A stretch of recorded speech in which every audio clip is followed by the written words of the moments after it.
All right, Schefter, so here we go. Actual football tonight. Long preseason is over, and we start with the Chiefs and the Patriots. Give me a Patriot not named Tom Brady, Rob Gronkowski, or Brandon Cooks that's going to have the most fantasy value tonight. Listen, you never know with the New England Patriots. This is why I'm asking you. That's the problem. So my guess, and every week we guess, is as good as yours. It could be Chris Hogan. It could be Rex Burkhead. It could be James White. It could be Dwayne Allen.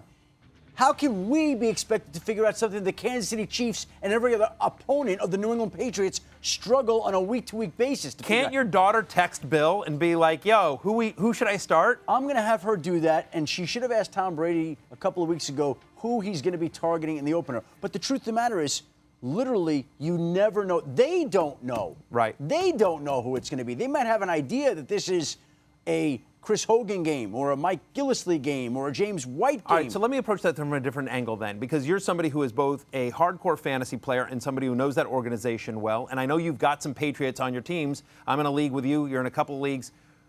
Who that isn't named Cooks, Gronk, or Brady are you comfortable starting tonight?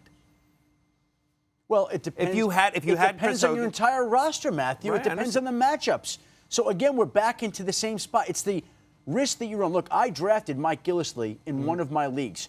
When I drafted him, I wanted to draft one of the other running backs, James White or Rex Burkhead. Right. I would have liked to have gotten one. I didn't do that. I didn't get it done. Now I'm sort of stranded with one guy, and you're really in an area where your guess is as good as anyone's, and you just don't know how it's going to go. I know you want me to give you an answer. I do. And say, James White is the guy tonight. And I'm telling you, they don't know who that guy is tonight because you don't know how the Chiefs are going to defend them. You don't know what the Chiefs are going to do. You don't know who they're going to try to take away. We could say James White right here, and New England could go into the game thinking it's James White, and they could be eyeing him, and all of a sudden, boom, there's Chris Hogan. Right. Yeah, I will tell you that I am comfortable. There's risk always in any starting. I will tell you for whatever it's worth, I have them ranked White, Burkhead, Gillislee, Lewis tonight, and I think Hogan's a decent wide receiver 3 flex play in a 12-team league. Worth consideration. We shall see. Let's move on to the Seattle running back, another committee that we don't know what's going on. We come to you for information, the most plugged-in man in the NFL. So Seattle at Green Bay. Which Seattle running back do we want here? What are you hearing about Rawls and Lacey? Let's start with this. Let's start with this. Thomas Rawls, we don't even know that he's going to play this week. Okay. That he's going to be able to play due to injury.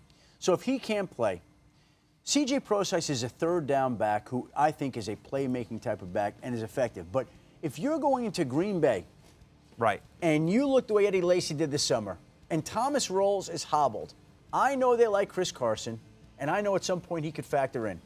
But to me, for this weekend, Eddie Lacy would seem to be the most logical pick of the backs in that backfield. Right. Again, game flow, defense could dictate and change things, and that's why it's so hard. I got my first text this morning that said, who should I start? 3 running backs. And I thought, here we go with the starting running backs. And as I told that person, as I would tell you, as I would tell anybody who's watching, starts are guesses. Right. They're guesses, even for me. They're guesses.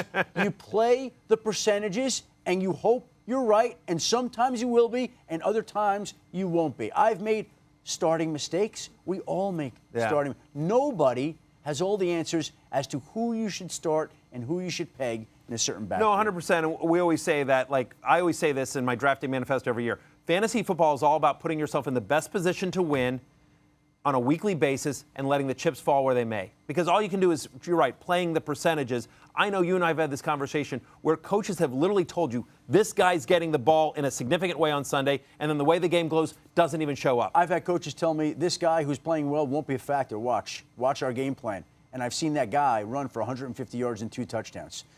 So, look, you just never know. You have told the story of Matthew Hasselbeck benching himself to play Brett Favre when he was a player, only to have Matthew Hasselbeck set a Seahawks franchise record for most touchdown passes in a game, and he benched himself. Right, sitting on his own bench in a fantasy league.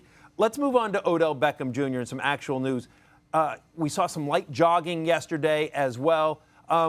Expectations on Beckham, where we stand right now, do we think he plays Sunday night? I think that they're optimistic, but we don't know. I think there's a good feeling and it's trending the right way, but we do not know. And I think this is the decision the Giants will face as they get closer to game time. Are they better off resting him, giving him an extra week? Right now, I think it's 16, 17 days since he suffered that injury, the ankle sprain against the Cleveland Browns on a Monday night. He's had a lot of treatment, a lot of therapy, hasn't practiced on a full-time basis. So do you want to go out there where it's feeling better, right, or do you want to take an extra week?